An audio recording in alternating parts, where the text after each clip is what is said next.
दोस्तों, अगर आप और अच्छी नींद चाहते हैं तो हमारी प्यारी सी ऐप नींद को इंस्टॉल करें। इस ऐप पर आपको एक्सक्लूसिव स्लीप स्टोरीज़ मिलेंगी और आप बिना यूट्यूब प्रीमियम के भी इन स्टोरीज़ को बैकग्राउंड में सुन सकेंगे। इंस्टॉल करने के लिए आप हमारी वेबसाइट neend.app पर ज़रूर आइए और अच्छी कहानियाँ, स्लीप म्यूज़िक, कुछ टिप्स सुनने के लिए इस चैनल को सब्सक्राइब कीजिए। नमस्कार, मैं हूं शांभवी और आज मैं प्रस्तुत करती हूं आकाश कौशिक द्वारा लिखी हुई एक खूबसूरत स्लीप स्टोरी। यह कहानी आपको गांव की खूबसूरती और लोगों के प्रेम की याद दिलाएगी। यह कहानी है कुछ खोजी दोस्तों की जो विंध्याचल के पहाड़ों में किसी रहस्यमयी जगह की तलाश कर रहे थे। वह जगह जो हजारों साल से खोजी जा रही थी, लेकिन किसी को उसके बारे में कुछ पता नहीं था। इतिहास की किताबों में भी उस जगह का बहुत सुंदर वर्णन किया हुआ था। उस जगह पर ऐसे ऐसे दुर्लभ पेड़ पौधे, औषधियां और बेहद खूबसूरत तालाब मौजूद थे, जिनमें सोने के कमल पाए जाते थे। वहां सोने के महल और मोती की जालियों से बने बहुत खूबसूरत दरवाजे थे। वहां सोने और चांदी से बने हुए विमान भी मौजूद थे। फूल और फलों के ऊपर सुनहरे रंग के भंवरे मंडरा रहे थे। इसके बाद उन्हें वहां एक रहस्यमयी औरत दिखाई दी।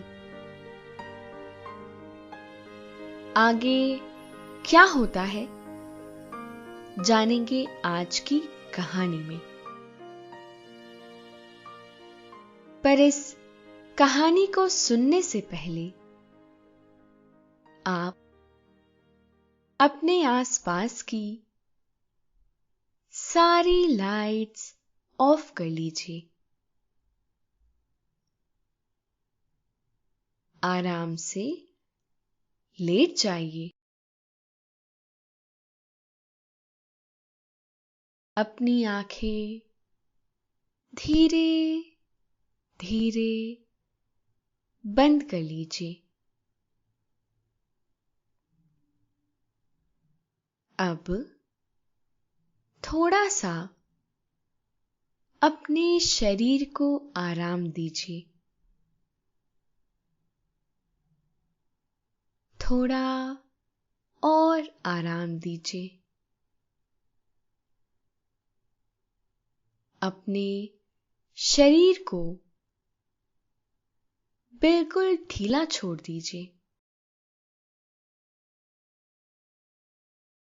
कोई टेंशन नहीं, कोई तनाव नहीं।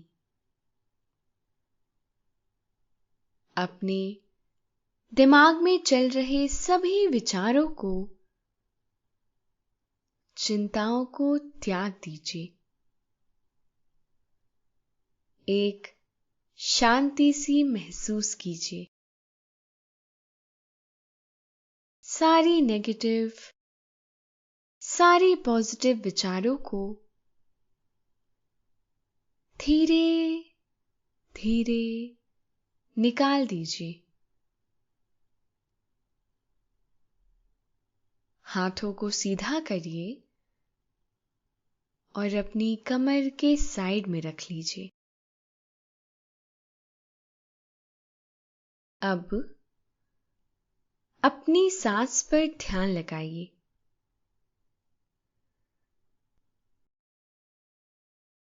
आपका मन शांत, एकदम शांत होता जा रहा है।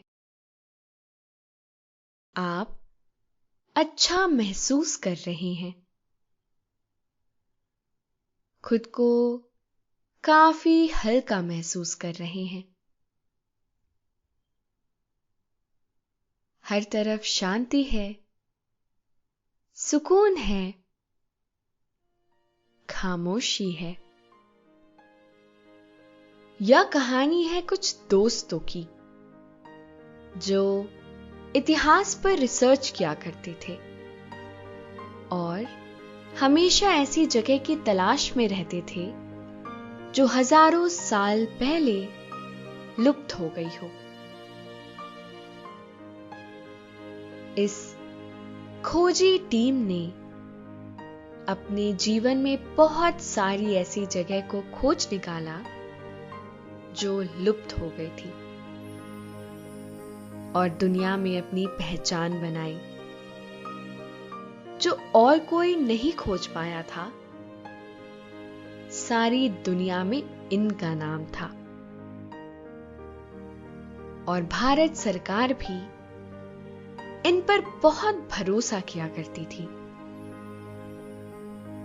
इस टीम में कोई इंजीनियर था, कोई डॉक्टर, कोई साइंटिस्ट तो कोई कलाकार।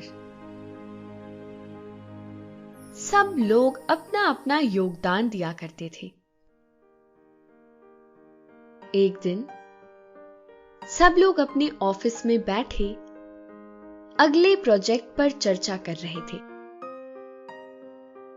इतने में ही एक चपरासी आया और उसने शरद से कहा, सर, आपके लिए किसी ने कुछ भेजा है। थोड़ी देर पहले कोई यह पार्सल दरवाजे पर रख गया था। सब लोग उस पार्सल को देखकर हैरान हो गए कि आखिर वह कौन है जो इसे इस तरह हमारे पास छोड़ गया है। शरद, जो कि वैज्ञानिक था, कहने लगा, लगता है हमको इसे खोल कर देखना चाहिए। हो सकता है हमारे इस अगले प्रोजेक्ट का कोई सुराग हो। गीता एक इंजीनियर थी और रोहित एक डॉक्टर था। उन्होंने थोड़ी सी आशंका जताई और बोले कि अगर हमने इसे खोला तो हो सकता है इसमें कुछ नुकसान पहुंचाने वाली चीज हो। इसलिए पहले हमें इसे फॉरेंसिक लैब में टेस्ट करवा लेना चाहिए। शरद को गीता की बात ठीक लगी और उसने पहले पार्सल को फॉरेंसिक लैब में भेज दिया और सभी लोग लंच करने चले गए। अचानक शरद को ऑफिस से फोन आया कि आप लोग जल्दी आ जाइए, एक बहुत बड़ी खोज हाथ लगी है। सब लोग जैसे तैसे लंच करके वापस ऑफिस की तरफ भागे। वहां जाकर देखा तो फॉरेंसिक लैब में डॉक्टर एक पुरानी सी दिखने वाली किताब को लेकर खड़े थे।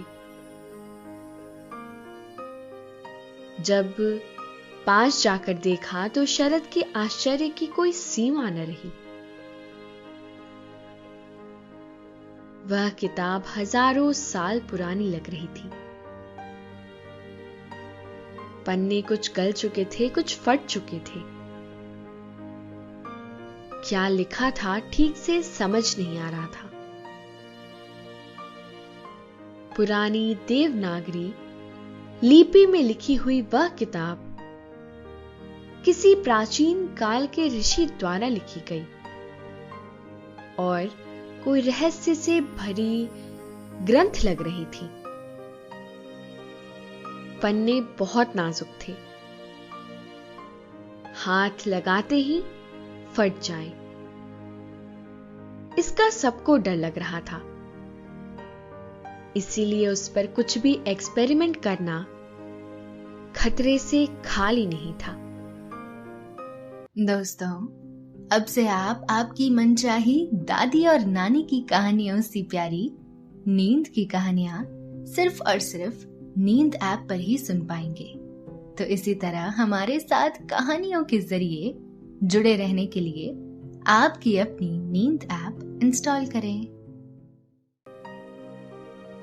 वरना बचा कुचा सुराग भी हाथ से निकल जाएगा। गीता को एक आइडिया आया और उसने टीम से कहा कि अब इस पर रिसर्च करने का केवल एक ही तरीका है कि इससे हम अच्छी तरह से स्कैन करके अपने कंप्यूटर में फीड कर लें और तभी इस पर रिसर्च करें। सबने गीता की बात मानी और किताब को अच्छी तरह से स्कैन किया। कुछ दिनों के रिसर्च के बाद पता चला कि यह किताब एक ऐसे प्राचीन शहर के बारे में लिखी गई थी जो हजारों साल पहले कहीं लुप्त हो गया था। यह एक छोटा सा शहर था जहां की धन, संपदा, वैभव दूसरे लोगों से भी ज्यादा थी। यह एक बहुत ही विकसित सभ्यता थी जो भारत के विंध्याचल में ही मौजूद थी। वहां की पहाड़ियों में छुपाई या गुमनाम शहर इतिहास की किताबों में ही कैद होकर रह गई थी। जैसे ही पूरी किताब को डिकोड कर लिया गया तो टीम के आश्चर्य का कोई ठिकाना न रहा और सब लोग जोश से भर गए, जैसे फिर से उन्हें कोई ऐसा प्रोजेक्ट हाथ लगा हो जिसको वह तहे दिल से पूरा करना चाहते थे। सब लोगों ने इस प्रोजेक्ट पर काम करने की इच्छा जताई और सरकार को एक अर्जी भेज दी। बहुत लंबे अंतराल के बाद जब मंजूरी मिली तो शरद, गीता और रोहित अपनी पूरी टीम के साथ विंध्याचल के लिए निकल पड़े। मिजोरम तक तो रास्ता बहुत आसान था,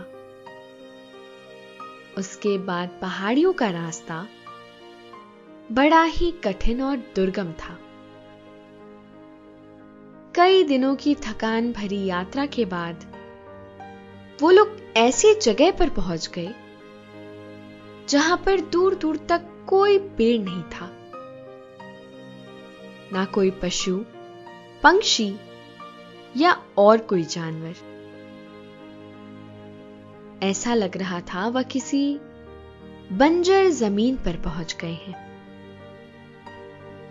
लेकिन फिर भी सब लोग जोश से भरे हुए थे। पूरी टीम को बहुत प्यास भी लग रही थी और उनका खाना भी खत्म हो चुका था। बस एक ही आखिरी उम्मीद थी, किसी तरह आगे बढ़ते जाना। लेकिन शरद को किसी भी बात की कोई परेशानी नहीं लग रही थी, क्योंकि वह जोश से भरे हुए थे। उन्हें लग रहा था कि मंजिल जैसे कुछ दूरी पर ही है।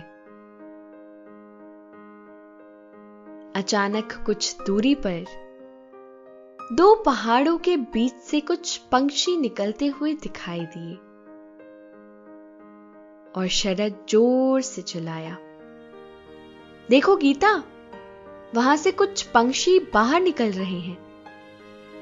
इसका मतलब पहाड़ों के बीच जरूर पानी होगा। आओ हम उसी तरफ चलते हैं। जैसे ही वह लोग उन दोनों पर्वतों के बीच दाखिल हुए, अचानक आसपास का नजारा बदलने लगा। जोर जोर से हवा चलने लगी। सब लोगों ने अपनी आंखें बंद कर ली और जैसे ही अगले पल आंखें खोली तो हैरान होकर बस इधर उधर देखने लगे। वो नजारा हैरान कर देने वाला था। उन्होंने देखा कि वह जगह रोंगटे खड़े कर देने वाली एक खूबसूरत जगह थी। चारों तरफ पीला सा प्रकाश छाया हुआ था और कलकल करते हुए झरने बह रहे थे। सब लोग यह देखकर हैरान थे कि बंजर जमीन के बीचों बीच ऐसी जगह कैसे मौजूद रह सकती है। यह कैसा चमत्कार है और हम अचानक यहां कैसे पहुंच गए? रोहित ने कहा, लगता है गीता यह कोई पोर्टल है जो किसी दूसरी डायमेंशन में खुलता था और आज हमने इसे खोज लिया है और गलती से हम उसके अंदर दाखिल हो गए हैं। पर जो भी हुआ अच्छा हुआ, कम से कम हमारी प्यास तो बुझ जाएगी।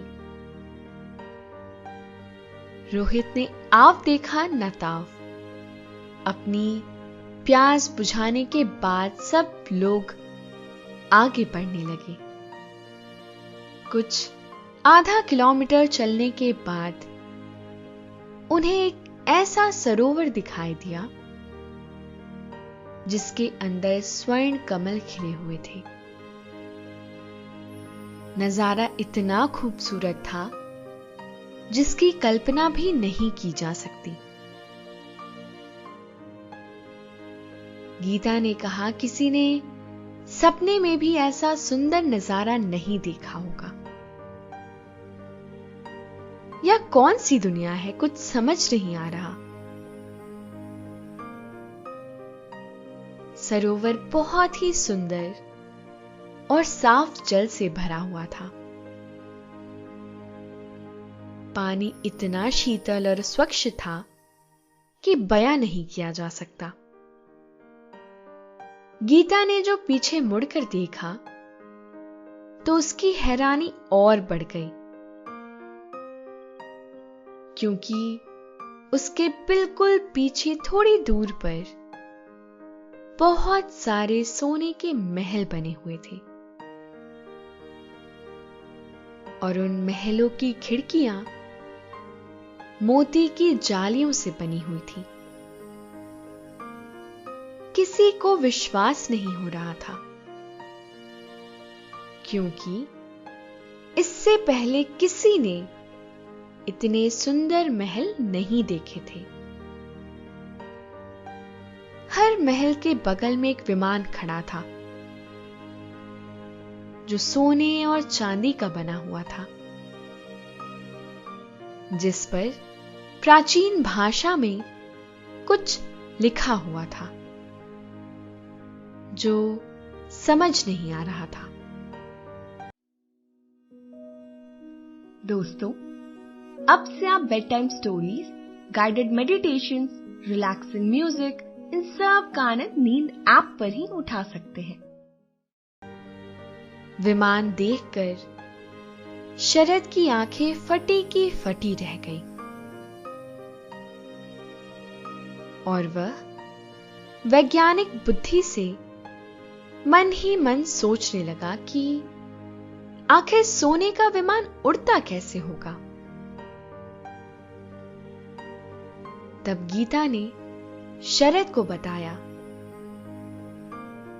शरद, क्या तुम्हें याद है एक बार मैंने तुम्हें बताया था कि प्राचीन भारत में विमान शास्त्र नाम का एक ग्रंथ था, जिसमें सोने के विमानों का जिक्र था। लगता है यह उसी समय का कोई विमान है। शरद गीता की तरफ हैरानी से देखने लगा। क्या बात कर रही हो गीता? इसका मतलब हम हजारों साल पीछे आ गए हैं। इसका मतलब वह पोर्टल एक टाइम ट्रैवल का गेट था। इतने में रोहित बोला, या फिर यह भी हो सकता है कि यह कोई समांतर ब्रह्मांड यानी पैरेलल यूनिवर्स का कोई चक्कर हो। जो भी है, मुझे तो यहां बहुत मजा आ रहा है। हंसते हुए रोहित बोला। रोहित का बचपना देख गीता और शरद भी हंसने लगे।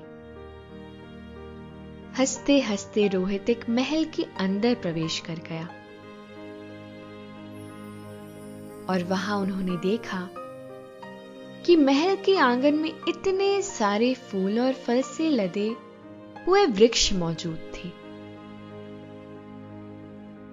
जो इतने सुंदर दिखाई पड़ रहे थे जैसे आसमान में टिमटिमाते तारे। रोहित जल्दी से दौड़कर एक पेड़ के ऊपर चढ़ गया और जोर जोर से हिलाने लगा। सारे फल टूटकर नीचे गिर गए।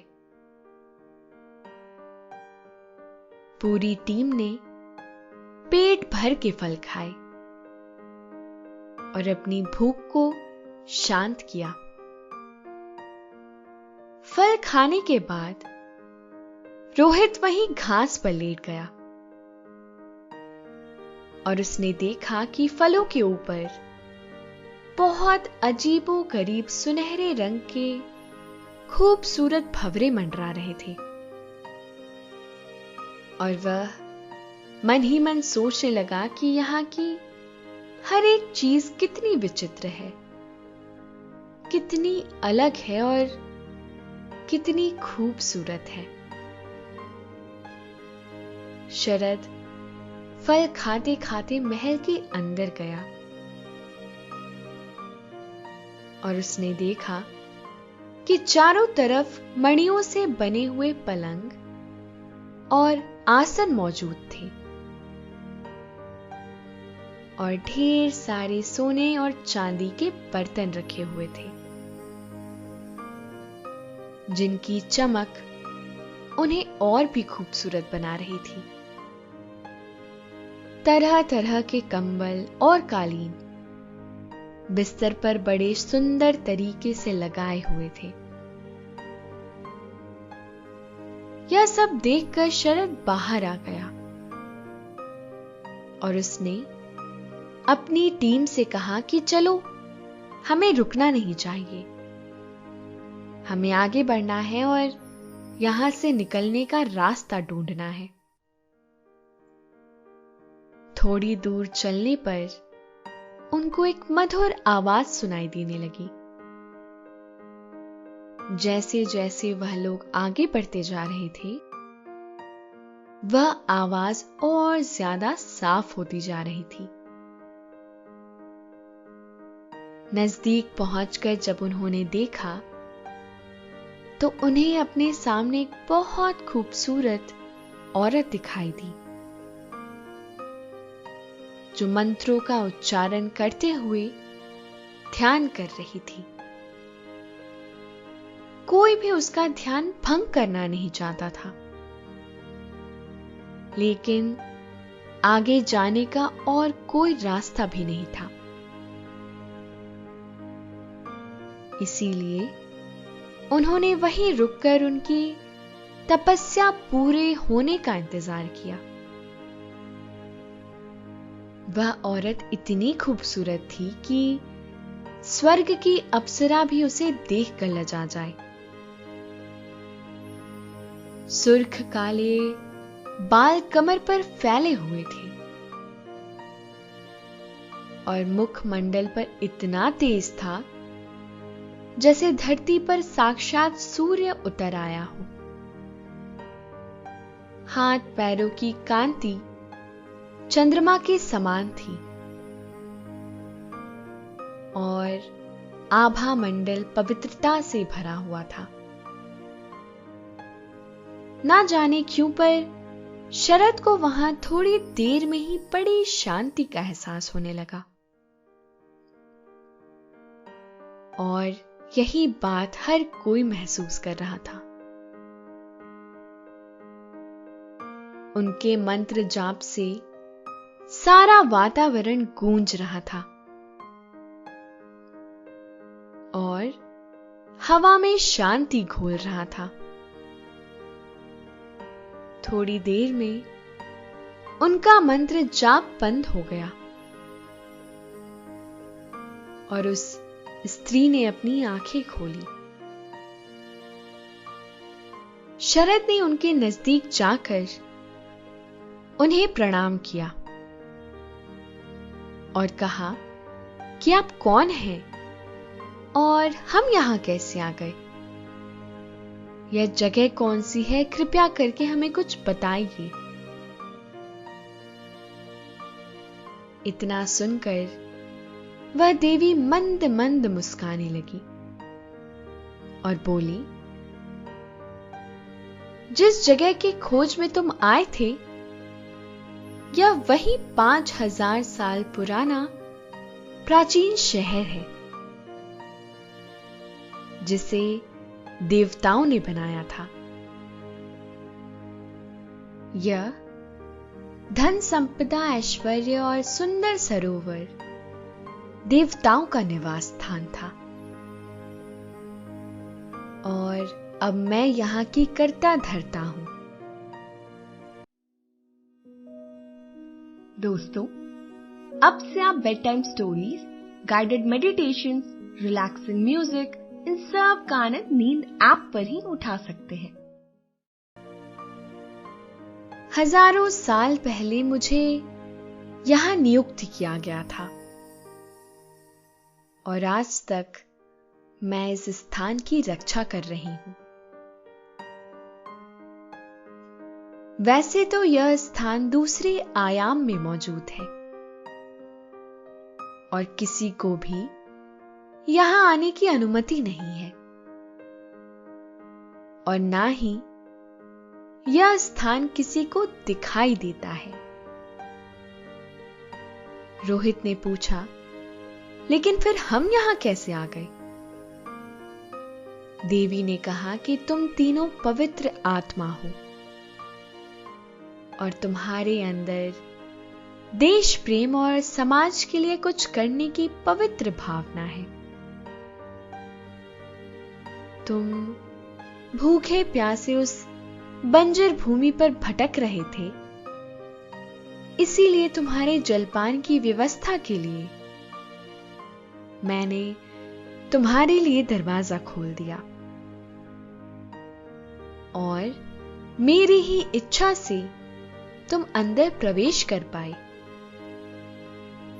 लेकिन यहां से बाहर जाकर तुम इस जगह के बारे में किसी को मत बताना, क्योंकि तुम्हारा संसार अभी इसके लिए तैयार नहीं है। समय आने पर स्वयं यह जगह अपने आप उजागर हो जाएगी। शरद ने देवी से प्रार्थना की कि कृपया करके आप हमें हमारे संसार में वापस पहुंचा दीजिए। देवी ने हवा में अपना हाथ हिलाया और इतने में ही एक चमकदार प्रकाश उनसे कुछ दूरी पर प्रकट हो गया और सब लोग उसमें प्रवेश कर गए। प्रवेश करते ही वह पोर्टल बंद हो गया और वह लोग वापस उसी जगह आ गए जहां से अंदर आए थे। सभी लोग खुद को भाग्यशाली महसूस कर रहे थे, क्योंकि आज उन्होंने कुछ ऐसा देखा था जो किसी को देखना नसीब नहीं होता। शरद, गीता और रोहित तीनों एक दूसरे के गले मिले और घर की तरफ वापस लौट गए। आज भी बहुत सारे वैज्ञानिक उस रहस्यमय जगह की तलाश कर रहे हैं और खोज अभी भी जारी है। धन्यवाद। तो दोस्तों, ये थी आज की कहानी लैंड ऑफ मिरेकल्स। आशा है आपको आज की ये कहानी अच्छी लगी होगी। आपने ये कहानी सुनी, आपको अच्छा लग रहा है और समय हो गया है आपके सोने का। अब आप धीरे धीरे नींद की ओर बढ़ते जा रहे हैं और नींद आपको अपनी आगोश में समाती जा रही है, समाती जा रही है। शुभ रात्रि।